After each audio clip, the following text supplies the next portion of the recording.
تو ان سے معلوم ہوا کہ میرا خط پاکستان پہنچنے کے بعد اس گروپ لیڈر کو واپس بلا لیا گیا اور حبیب کو گروپ لیڈر بنا دیا گیا، اور انہوں نے سرائے بیرم خان میں ایک فلیٹ کرائے پر حاصل کر لیا، وہاں شفٹ ہو گئے تھے۔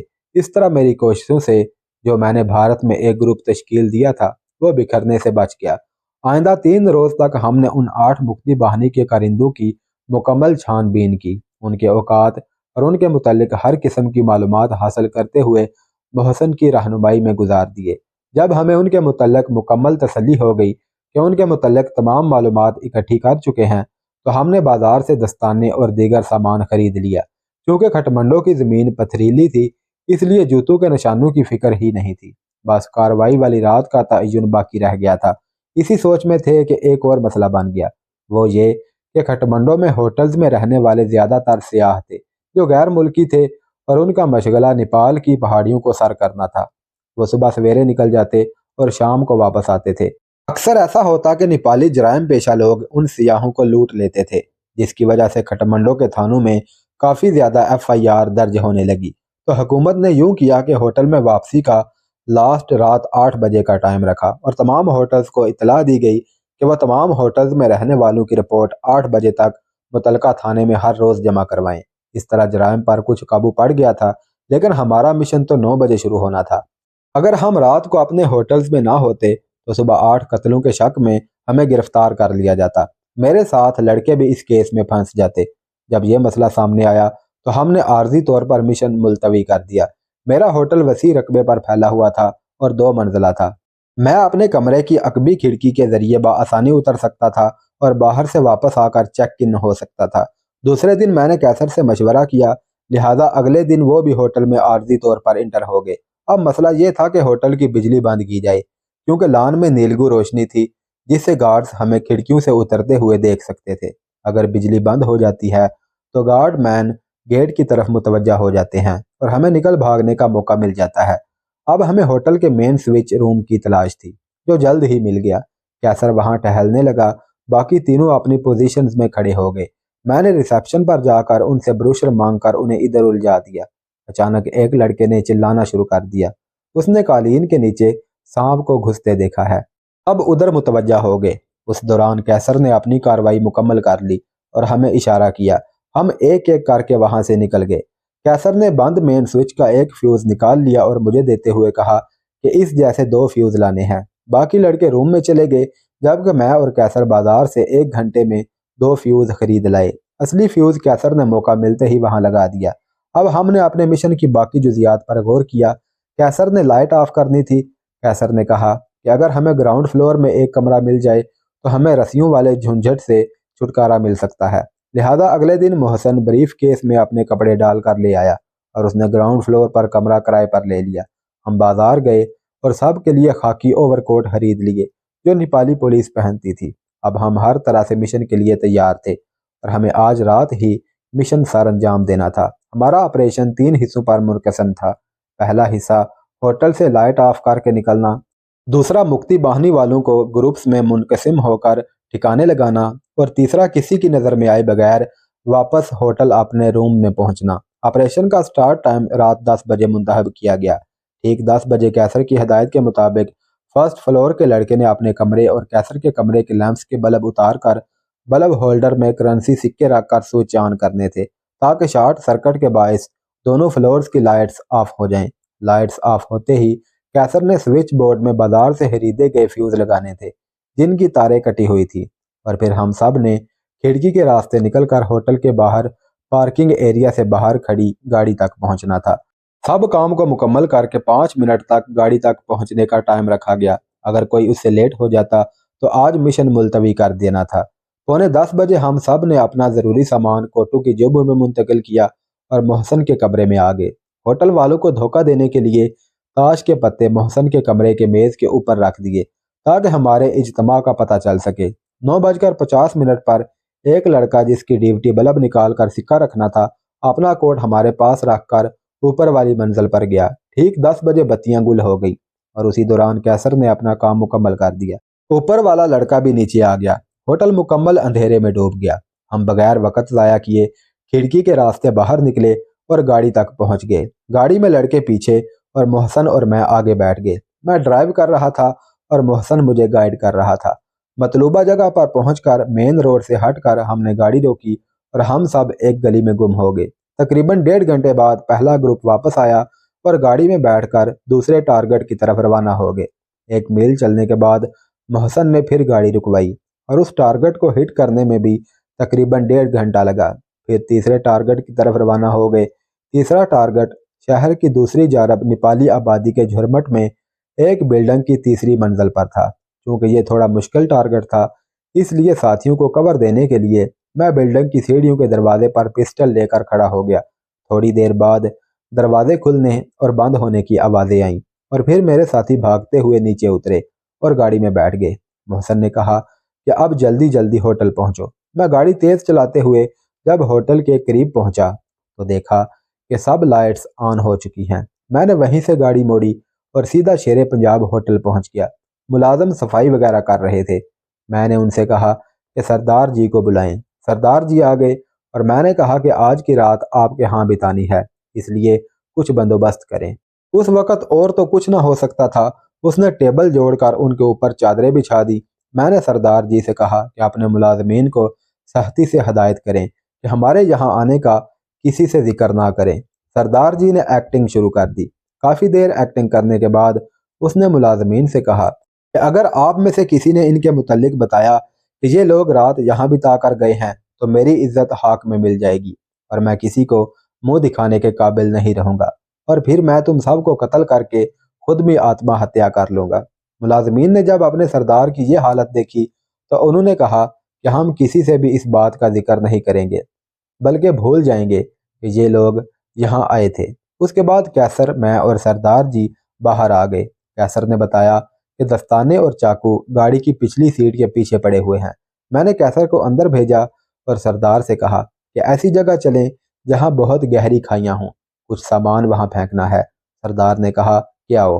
گاڑی میں بیٹھ کر ہم روانہ ہو گئے۔ سردار نے پوچھا تو میں نے کہا کہ بعد میں بتاؤں گا۔ گہری کھائیوں والے ایریا میں پہنچ کر میں نے سب چاقو وہاں ایک بہت گہری کھائی میں پھینک دیے اور واپس ہوٹل آ گئے۔ پھر سردار سے کہا کہ آگ جلواؤ۔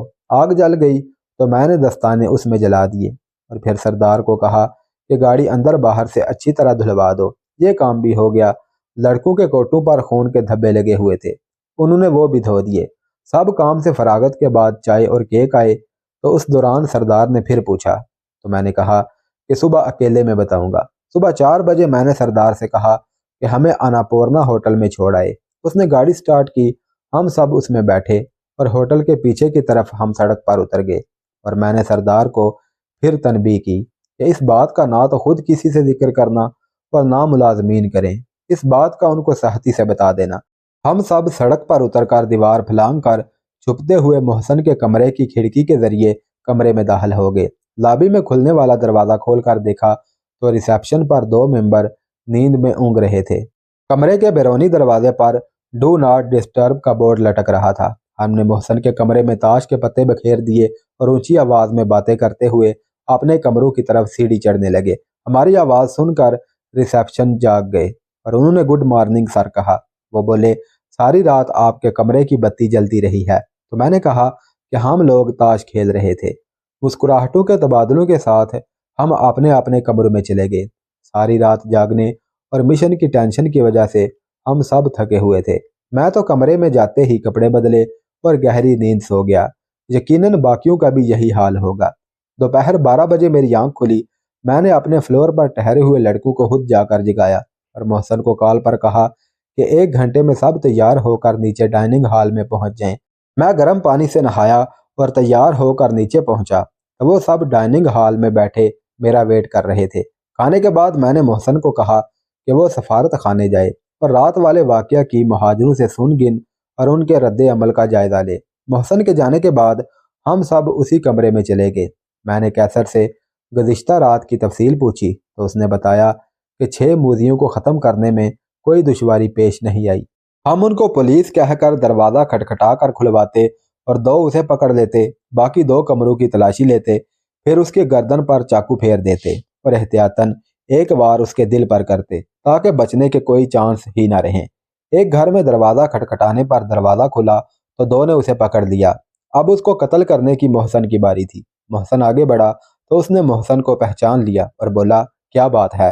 تو محسن نے اپنی کھکڑی سے اس کا پیٹ چاک کر دیا اور اس کے جسم سے انتڑیاں، دل، گردے، ہر چیز باہر نکل گئی۔ محسن جنون میں آ چکا تھا۔ اس نے اس کی گردن، ٹانگیں، بازو الگ کر دیے۔ محسن کے منہ سے جھاگ نکلنے لگی تھی۔ محسن اس کے جسم کے ٹکڑوں پر وار کرتا جاتا اور ساتھ کہتا جاتا ابھی تو ایک کا بدلہ لیا ہے، ابھی باقی 4 کا بدلہ باقی ہے۔ بڑی مشکل سے اسے ہم نے قابو کیا اور گھر سے باہر نکل آئے۔ آخری اور 8ویں گھر میں یہ دشواری پیش آئی کہ لکڑی کی سیڑھیاں چڑھتے ہوئے آواز پیدا ہونے کی وجہ سے چند ایک گھر کے مکین جاگ گئے اور انہوں نے ہمیں تعداد اور نیپالی پولیس کے کوٹ پہنے دیکھا تو اپنے دروازے بند کر لیے۔ یہاں ٹارگٹ والے مکان کے رہائشی نے دروازہ کھولا اور ہمیں دیکھ کر پیچھے بھاگا۔ ہم اسے پکڑ کر پیچھے والے کمرے میں لے گئے جو شاید اس کے سونے کا کمرہ تھا۔ کیونکہ اس گھر میں ہم اکٹھے ساتوں گئے تھے اس لیے 6 نے اسے دبوچا کہ اس کے منہ سے آواز تک نہ نکل سکی۔ یہاں بھی ہم نے محسن کو موقع دیا جس نے کھکڑی کے چند وار کر کے اس کا کام تمام کر دیا اور گردن تن سے جدا کر دی۔ یہاں محسن کو غبار نکالنے کا موقع نہ دیا کیونکہ اس بلڈنگ کا کوئی بھی رہائشی پولیس کو فون کر سکتا تھا، لہذا ہم کام نپٹا کر نیچے آ گئے۔ کیسر کے بیان کو میں نے مختصر لکھا ہے ورنہ اس نے تفصیل بتانے میں 2 گھنٹے لگائے تھے۔ اسی دوران محسن بھی واپس آ گیا۔ اس نے بتایا کہ آٹھو کے قتل کا سب کو پتہ چل چکا ہے۔ سارے مہاجر بہت مشتعل ہیں اور سفارت خانے کے باہر نعرہ بازی کر رہے ہیں۔ سفارت خانے نے مدد کے لیے پولیس بلا لی ہے جس نے مہاجروں کو سفارت خانے سے باہر نکال کر سڑک کی دوسری طرف دائیں بائیں دھکیل دیا ہے۔ مہاجر سفارت خانے کی طرف سے تحفظ نہ ملنے اور بلا وجہ یہاں روکے رکھے جانے پر نعرہ بازی کر رہے ہیں۔ اصل حقائق اور مہاجروں کے احتجاجی مظاہرے کا سن کر مجھے ایک انوکھی تجویز سوجی۔ مجھے یقین تھا کہ اگر میری یہ تجویز کارگر ہوتی ہے تو مہاجروں کا احتجاج یک لہت الٹا رخ اختیار کر لے گا۔ میں نے محسن کو کہا کہ وہ فوری کشمیری مسجد جائے جہاں قتل ہونے والوں کی تجہیز و تکفین کی تیاری کی جا رہی ہے اور نہایت چالاکی سے یہ بات پھیلا دے کہ مرنے والے نہ تو مسلم تھے اور نہ مہاجر، اس کے علاوہ کچھ نہ بولے اور مسجد کے قریب میرا انتظار کرے۔ محسن کے جانے کے 30 منٹ بعد میں نے لڑکوں سے کہا کہ وہ کمروں میں رہیں یا بازار کی سیر کر آئیں۔ یہ کہہ کر میں نے سائیکل رکشہ لیا اور کشمیری مسجد کی طرف چل دیا۔ کشمیری مسجد کے قریب پہنچا تو دیکھا کہ محسن ایک طرف کھڑا میرا انتظار کر رہا تھا۔ اس نے بتایا کہ اس نے یہ بات پھیلا دی ہے لیکن لاشیں پوسٹ مارٹم ہو کر ابھی تک یہاں نہیں پہنچی۔ قریباً 3000 لوگ ان کا جنازہ پڑھنے کے لیے وہاں کھڑے تھے۔ کٹمنڈو میں کشمیری مسجد کا ہونا عجیب بات تھی۔ اس کے پیچھے کہانی یہ تھی کہ کشمیر کے راجہ کے ظلم سے کشمیر کا ایک خاندان کٹمنڈو آ کر آباد ہو گیا۔ رفتہ رفتہ ان کا کاروبار چمکا تو اور بھی کشمیر سے لوگ یہاں آ کر آباد ہو گئے۔ انہوں نے یہاں ایک محلہ بسایا جس کا نام کشمیری محلہ رکھا اور کشمیری مسجد بنائی، اور اب یہ لوگ مسلمانوں کی بے لوث خدمت کرتے تھے۔ ان 8 مہاجروں کے جنازے کا بھی ان لوگوں نے پورا بندوبست کیا ہوا تھا۔ ان میں چند معتبر ایک کوٹھی کے لان میں بیٹھے ہوئے تھے۔ میں ان کے پاس گیا، سلام کیا۔ ان سے میری واقفیت تو نہ تھی لیکن وہ لوگ بڑے اتفاق سے ملے۔ میں نے بتایا کہ میں چٹا گانگ میں ملازم تھا، بڑی مشکل سے کھٹمنڈو پہنچا ہوں اور اب پاکستان جانے کے انتظار میں ہوں۔ چونکہ گزشتہ رات بہت بڑا واقعہ ہوا تھا لہذا جلد ہی موضوع اس طرف پھر گیا۔ میں نے باتوں کے درمیان کہا کہ میں نے یہاں آ کر سنا ہے کہ مرنے والے غیر مسلم تھے۔ وہ سب میری بات سن کر ہنسنے لگے اور بولے یہ کیسے ہو سکتا ہے؟ میں نے کہا کہ بے شک یہ افواہ ہی صحیح مگر تصدیق کرنے میں کیا حرج ہے۔